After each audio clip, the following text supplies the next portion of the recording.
Hello friends, welcome to your own channel daily stock. तो इस video में मैं आपको Aditya Birla fashion and retail के क्वार्टर 3 रिजल्ट्स के बारे में बताने वाला हूं और ये भी बताऊंगा कि अब आपको एबी फैशन एंड रिटेल के अंदर इन्वेस्ट करना चाहिए या नहीं। तो ये पूरी जानकारी आपको इस वीडियो में मिलने वाली है, तो आप इस वीडियो को एंड तक जरूर देखिएगा।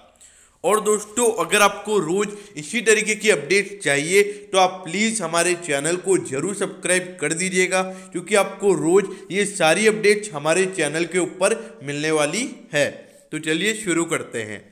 तो ये देखिए, सबसे पहली बात तो ये है कि अगर आप इसके शेयर होल्डर हैं तो आपके लिए एक राहत वाली बात है, क्योंकि कंपनी पिछले साल इसी क्वार्टर में घाटे में थी, जो कि अब मुनाफे में आ गई है और उसको अब मुनाफा हुआ है 58.44 करोड़ का।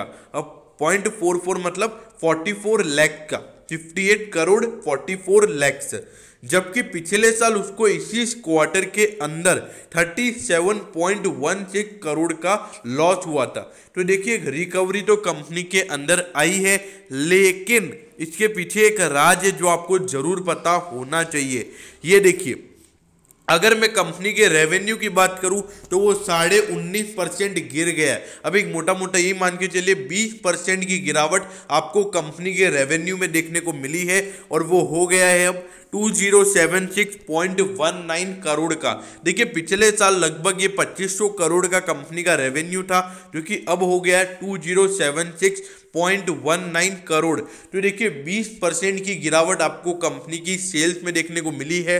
तो जो कंपनी का जो मुनाफा भी निकल कर आया है, इसके पीछे एक ही रीजन है जो आपको जरूर पता होना चाहिए। इसका रीजन है कंपनी के खर्चे कम होना। कंपनी के देखिए कुछ धंधे चल ही नहीं रहे, तो वहां पर अभी एसी वगैरह सब बंद है, तो वैसे करके इनके जो भी छोटे मोटे खर्चे हैं वो कम हो गए हैं। उसी की वजह से आपको यहाँ पर मुनाफा दिखा है। बाकी जो मेन कंपनी का धंधा है, कंपनी की सेल्स है, उसमें 20% की गिरावट आपको देखने को मिली है।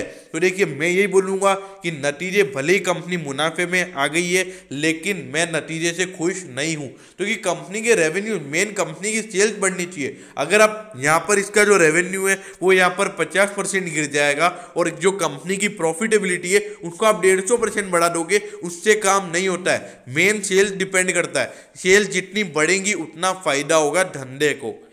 अब ये देखिए, पिछली बार तो ये घाटे में दी थी, तो उस बार तो मतलब जो ये नेट प्रॉफिट था ही नहीं, है नेट लॉस में थी, तो इसका price to earning ratio negative ही होगा। लेकिन नेगेटिव देखिए आप, 80 इसका नेगेटिव रेशियो था।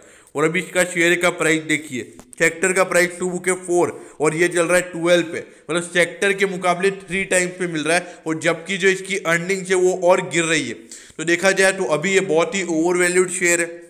कंपनी के जो फंडामेंटल्स है उसमें कोई भी दिक्कत वाली बात नहीं है। आपको पता होना चाहिए, पीटर इंग्लैंड, जो आप पीटर इंग्लैंड के कपड़े आप पहनते होंगे आप में से कोई, तो पीटर इंग्लैंड एबी फैशन का ही है। और उसके अलावा अगर आप देखेंगे, वैन ही यूजन जो कंपनी है इंडिया के अंदर, वो कंपनी को चलाता कौन है इंडिया के अंदर? आदित्य बिरला एंड फैशन ही तो चलाती है।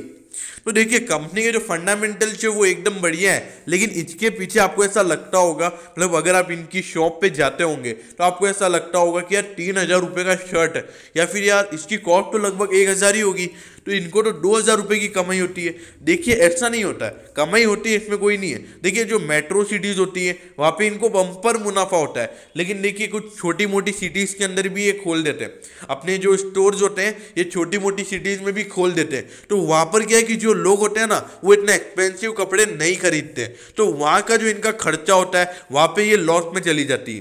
तो इनके क्या होता है कि कुछ स्टोर इनके होते हैं, वहां से इनको बढ़िया रेवेन्यू मिल जाता है, और कुछ स्टोर में कभी अच्छा रेवेन्यू होता है, कभी रेवेन्यू एकदम कम हो जाता है। तो इसीलिए Aditya Birla fashion and retail का ये जो मॉडल है, ये भले ही आपको बढ़िया लग रहा है, लेकिन ये इतना बढ़िया नहीं है। ये देखिए आप अर्निंग, अगर आप इसका रेवेन्यू देखेंगे तो रेवेन्यू पिछले 4 साल से लगातार बढ़ रहा था। पिछली बार देखिए, पिछली बार कंपनी घाटे में आ गई थी, लेकिन इस बार तो कंपनी का रेवेन्यू भी गिर गया। और आप कोरोना का भी दोष नहीं दे सकते। क्यों? क्योंकि भैया 3 महीने से, आप बताइए 3 महीने से क्या चालू नहीं हुआ है?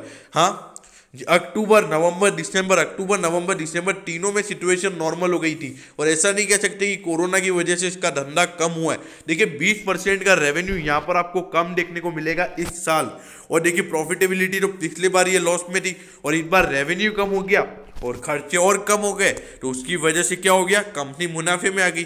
तो इसीलिए मेरे ख्याल से ये एक दिक्कत वाली बात अभी भी है, कंपनी पे अभी भी बोझ बना हुआ है।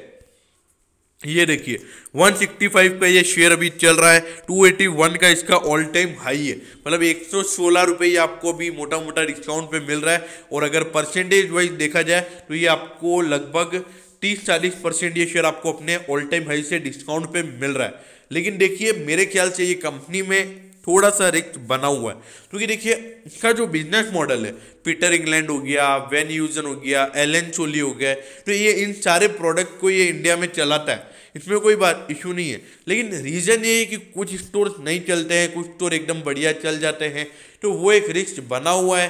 तो इसीलिए मेरे ख्याल से एबी फैशन के अंदर अगर आप अभी कोई फ्रेश पोजीशन बनाना चाहते हैं, अगर आप अभी इसमें पैसा डालना चाहते हैं, तो मैं आपको रिकमेंड नहीं करूंगा। देखिए ये आपको जो भी इसका जो फंडामेंटल था, इसके जो भी फाइनेंशियल ट्रेंड थे, वो मैंने आपके सामने रख दिए हैं। तो देखिए आप अपना खुद का एनालिसिस कीजिए, अगर आपको कोई चीज़ पॉजिटिव लग रही हो तो आप इसके अंदर पैसा डाल सकते हैं। लेकिन देखिए मैं क्या करूंगा, अगर देखिए मैं इतना सारा इसका फंडामेंटल्स वगैरह देख के मैं इसके अंदर इन्वेस्ट नहीं करूंगा, क्योंकि देखिए अभी ये भली का रेवेन्यू भली कम है, लेकिन फिर भी फंडामेंटली ये ओवर वैल्यूड है। क्यों?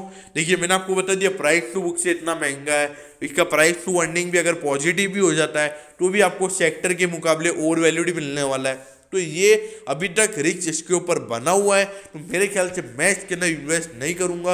अगर आप एक बार इन्वेस्ट कर रहे हैं तो एक बार अपने फाइनेंशियल एडवाइजर की जरूर एडवाइस ले लें, फिर अपने इन्वेस्टमेंट डिसीजन को बनाएं। देखिए अगर आपको इसमें कोई लग रहा है कि कोई चीज़ की पॉजिटिव है, तो आप उसको कमेंट सेक्शन में जरूर बताइएगा, ताकि जो और व्यूअर्स होंगे वो भी देख पाएंगे।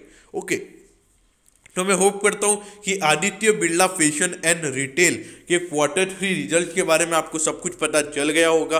और अगर आपको कुछ और भी जानना हो तो आप कमेंट सेक्शन में बता सकते हैं, मैं आपके कमेंट पर जरूर रिप्लाई करूंगा। तो दोस्तों अगर आपको वीडियो अच्छी लगी हो तो प्लीज़ वीडियो को लाइक कर दीजिएगा और चैनल को सब्सक्राइब करना मत भूलिएगा, क्योंकि आपको रोज़ ये सारी अपडेट हमारे चैनल के ऊपर मिलने वाली है। Okay, thank you, have a nice day.